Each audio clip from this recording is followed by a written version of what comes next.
सुप्रभात प्यारे बच्चों, मैं आपकी हिंदी की अध्यापिका टैगोर बाल निकेतन पब्लिक स्कूल से आज आपको कक्षा छठी हिंदी व्याकरण, जो कि हमारी विशुद्ध हिंदी व्याकरण बुक में संकलित है, पत्र लेखन लेटर राइटिंग के बारे में पढ़ाऊंगी कि पत्र लेखन क्या है, पत्र लेखन हमें कैसे करना चाहिए और पता लिखते समय, एड्रेस लिखते समय हमें किन किन बातों का अवश्य ध्यान रखना चाहिए। आइए, फॉर्मेट पत्र कैसे लिखा जाता है कि जो पत्र लिखने का, पता लिखने का जो तरीका है, जो फॉर्मेट है, उसको आपने कैसे लिखना चाहिए। वर्तमान समय में विचारों के आदान प्रदान के लिए अनेक साधन उपलब्ध हैं। वर्तमान समय का क्या अर्थ होता है? जो समय चल रहा है, कि अब ऐसा समय चल रहा है जिसके माध्यम से व्यक्ति फ़ोन या इंटरनेट के जरिए अपने जो विचार हैं, जो अपना संदेश है, वह दूसरों तक भेज सकता है। वर्तमान समय में विचारों के आदान प्रदान के अनेक साधन उपलब्ध हैं, यानी कि जो आज का समय है उसमें हम विचारों की अभिव्यक्ति के लिए अनेक साधनों का प्रयोग करते हैं। अनेक तरह के साधन जो हैं हमारे पास हैं, जैसे दूरभाष, यानी दूरभाष किसको बोलते हैं? फ़ोन को। अंतर्जाल, इंटरनेट का हिंदी नाम क्या है बच्चों? अंतर्जाल। इंटरनेट को हिंदी में क्या कहते हैं? अंतर्जाल। इसकी आदि की सहायता से हम अपने दूरस्थ संबंधियों एवं मित्रगणों को अपना संदेश भेज सकते हैं, परंतु कुछ वर्ष पूर्व ऐसा नहीं था। कुछ वर्ष पूर्व लोग जो थे, पत्रों के माध्यम से एक दूसरे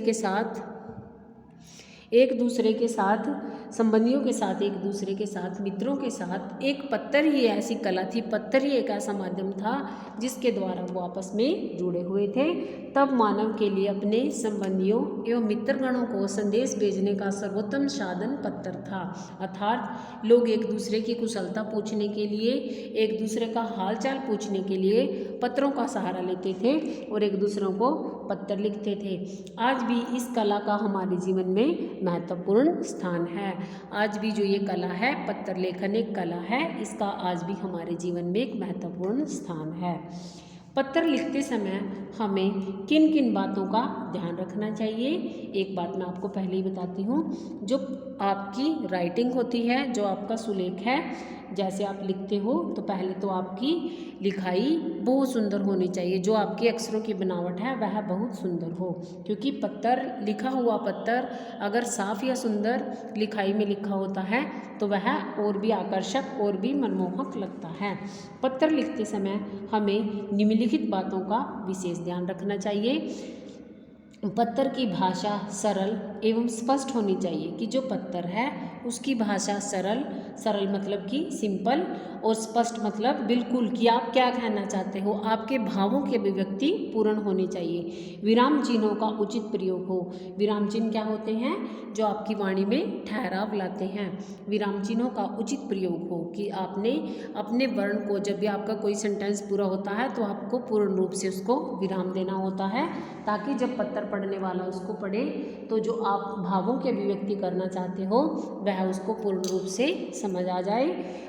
आवश्यक बातों को प्राथमिकता देकर पहले लिखें, कि जो बातें आवश्यक हों, प्राथमिकता मतलब प्रथम स्थान देकर। आवश्यक बातें, मान लीजिए आप किसी को पत्र लिख रहे हो, तो सबसे पहले आप किसी वे से आप पत्र लिखोगे, कोई कारण है जिसके कारण आप उनको पत्र लिख रहे हो, तब आपने सबसे पहले क्या ध्यान रखना है, कि जो आपकी भाषा है वह सरल एवं स्पष्ट होनी चाहिए।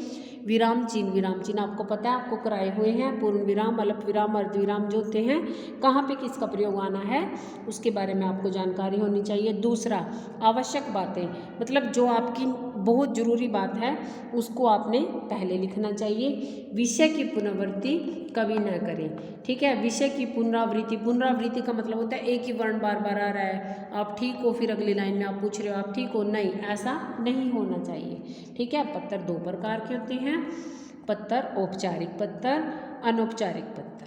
औपचारिक पत्र ऑफिशियल लेटर होते हैं। जो पत्र प्रधानाचार्य, संपादक या किसी राजकीय अथवा अराजकीय कार्यालय में लिखे जाएं, वे औपचारिक पत्र कहलाते हैं।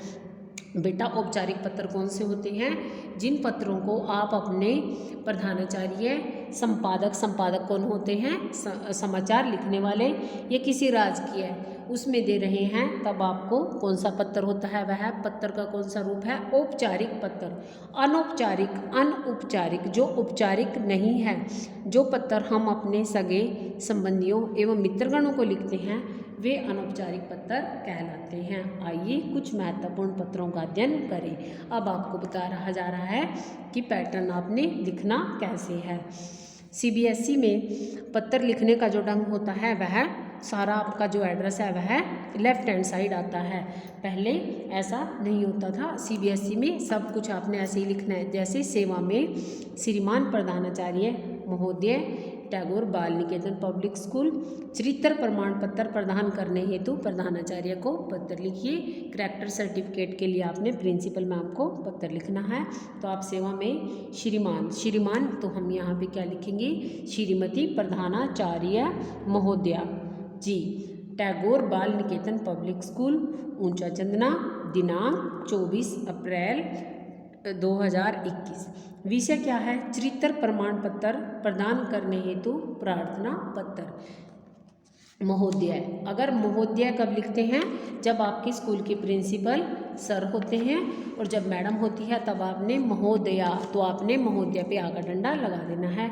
आगे देखना, स्वीय निवेदन यह है कि मैं छठी कक्षा का विद्यार्थी हूँ। मेरे पिताजी ने अपना नया व्यवसाय मुंबई में आरंभ किया है, इस कारण हमारा परिवार अब मुंबई में ही रहेगा। अतः मुझे विद्यालय छोड़ने के प्रमाण पत्र के साथ साथ चरित्र प्रमाण पत्र की भी आवश्यकता है। आपसे निवेदन है कि मुझे चरित्र प्रमाण पत्र देने की कृपा करें। सह धन्यवाद, सह धन्यवाद का अर्थ होता है धन्यवाद सहित, कि मैं आपको धन्यवाद के साथ कह रहा हूँ कि आप मेरा चरित्र प्रमाण पत्र दे दें। आपने क्या देखना है कि जो आपका एड्रेस आता है वो आपने सारा लेफ्ट हैंड साइड ही लिखना है। अब हम जानते हैं अनौपचारिक पत्र। अनौपचारिक, छोटे भाई को जीवन में पढ़ाई का महत्व समझाते हुए पत्र लिखिए। तो आपने ऐसे लिखना है, प्रिय मोहन, यहाँ पे आप लिख सकते हो परीक्षा भवन क ख ग दिनांक, क्योंकि अभी आपको यहाँ पे एड्रेस नहीं दिया गया। आगे है आपका दिनांक, प्रिय मोहन सदा प्रसन्न रहो। फिर वो उससे बातें कर रहा है।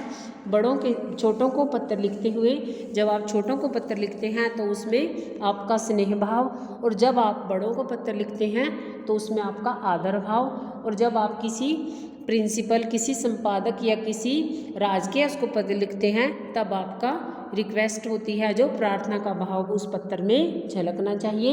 इस प्रकार कक्षा छठी के विद्यार्थी यह पत्र लेखन जो आपका है, पहले वाला चरित्र प्रमाण पत्र प्रदान करने हेतु प्रधानाचार्य को पत्र अपनी हिंदी व्याकरण की उत्तर पुस्तिका में अवश्य लिखेंगे, और इसको घर पर बैठकर याद भी करेंगे। घर पर रहें, सुरक्षित रहें। धन्यवाद प्यारे बच्चों।